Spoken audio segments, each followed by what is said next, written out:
You ever wake up to a silence that just doesn't feel right? Not the peaceful kind you get on an old ranch with grass hissing in the wind and cattle snorting, but the kind that sinks in deep, makes your neck itch, and tells you the day's about to hand you trouble.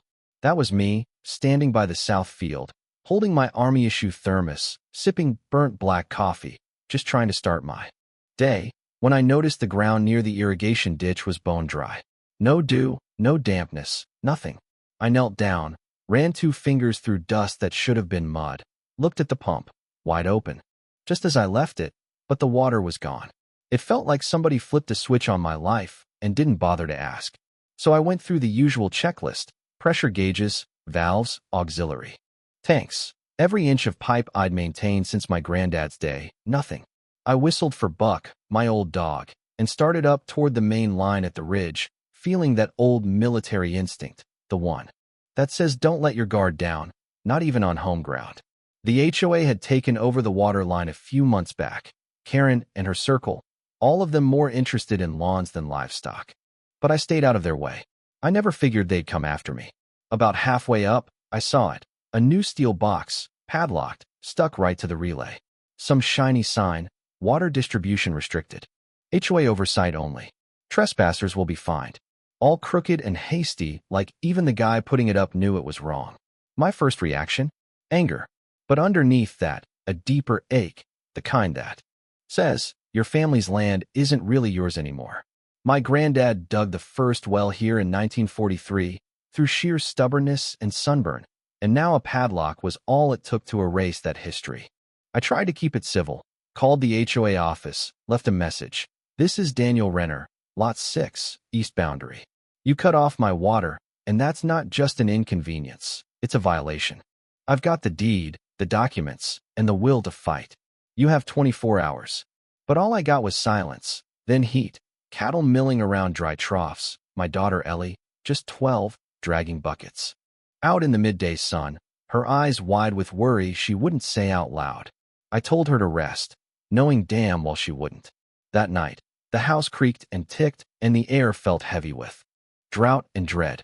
I pulled out every document: permits, maps, yellowed contracts, everything that proved we had rights to that water before half these folks learned how to spell HOA. Karen, Queen of the Ridge, wasn't even from around here. She swept in, bought a mansion, started rewriting the rules, wanted every fence white, every truck hidden, every blade of grass the right shade of green. But she'd never been here through a wildfire, never buried livestock during a drought. She didn't know what this land cost us. The next morning, I marched straight to her front yard. Boots crunching gravel, nerves raw. There she was, trimming roses in her tennis whites like some country club goddess, pretending not to see me. We need to talk, I said, voice flat. She barely looked up, told me to take it up with the board, claimed the drought gave her the right to cut me off, handed me a pile of forms and fees and environmental inspections. I laughed, but it wasn't funny. You don't own the water, I told her. You don't own the land it flows to. She smiled cold. Maybe you should take that up with a judge. Let me back up a sec. This wasn't about a missed bill or some HOA spat about mailbox paint. She wanted us out. Every rancher on the edge of her perfect neighborhood. Starve the land, force a sale, buy it up, flip it, and move on. That's what these people do. But she underestimated me, and she sure as hell didn't count on who I'd call next. I rang Alyssa Freeman, a contact from my days consulting for the EPA.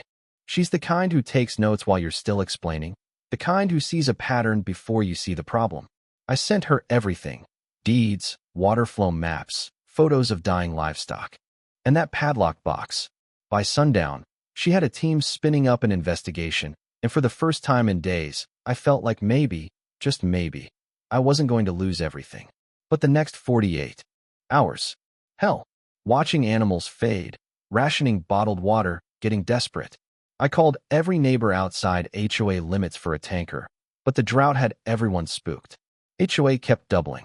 Down, more fines, more threats, even a letter promising lean actions and daily penalties for interference.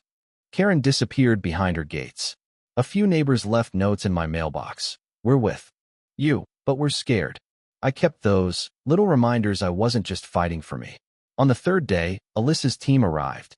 EPA jackets, test kits, The works. They documented everything: illegal bypass valve, chemical residue from non-approved sealant, tampering with regulated infrastructure. The case ballooned, bringing in the U.S. Marshals and a federal attorney. The HOA's legal guy, Derek, sharp suit, fake smile, showed up to serve me another fine. I handed it right back, said, "You might want to check with federal counsel before you issue more threats." He left with his tail tucked. But the HOA just kept the heat on. The twist? By day 4, the neighborhood started waking up. Karen's power wasn't as solid as she thought. Old Mrs. Dobbins, who's lived on the ridge longer than anyone, stood up at a meeting, shaky but determined, and called Karen out for drying up her pond. One voice turned into a dozen. People who'd been afraid started speaking. That's the funny thing about fear. It only works until the first person stands up. The EPA's findings dropped like a hammer. Obstruction, tampering, gross negligence, felony territory. The DOJ escalated, the marshals showed up. And Karen, who always thought herself untouchable, found herself getting handed a sealed envelope right in front of the whole board. She tried to spin it, ran a PR blitz from her front yard, posted rants online about rogue ranchers and government intimidation, but it was over. When the marshals finally came for Derek, he didn't even get time to finish his coffee. And then, just like that, the water came back. No locks, no guards, no more threats. The earth drank deep and the cattle staggered to their feet. Ellie sat beside Rosie, our sickest heifer, reading to her in the late light, and I knew the tide had turned. I got a letter from the county, restoring my water rights, nullifying every HOA fine, ordering the board to delete their new policies. It wasn't a dramatic moment, not really, just some paper, a few signatures. But I framed it anyway, because it was proof that what we do does matter. The next week, I was asked to join the reform committee. Me, the guy who'd been fighting just to keep his land alive. I accepted, on one condition: the HOA would never touch water rights again. Stewardship, not control. They agreed. We held a real community meeting. No more rulebook dictators, no more Karen. Folks brought blueprints for a garden, shared stories, talked about rebuilding, not out of fear, but out of hope. The air felt different, lighter. Do I think another Karen could come along? Sure. There's always someone who thinks power gives them the right to rewrite the rules. But after this, everyone knows what can happen when you push good people too far. I stood with Ellie on the ridge that evening, watching the sun set over hills turning green again. "You think they'll try this again?" she asked. I squeezed her hand. "Maybe. But next time, they'll know better. Now, I want to know what you think. Who was right? Who crossed the line? Does community mean control, or does it mean standing up for each other when the rules get twisted? Drop a comment, tell me where you stand, and if you've ever stared down a storm for something you love. Because out here, justice runs deeper than water, and sometimes you have to fight to keep it flowing.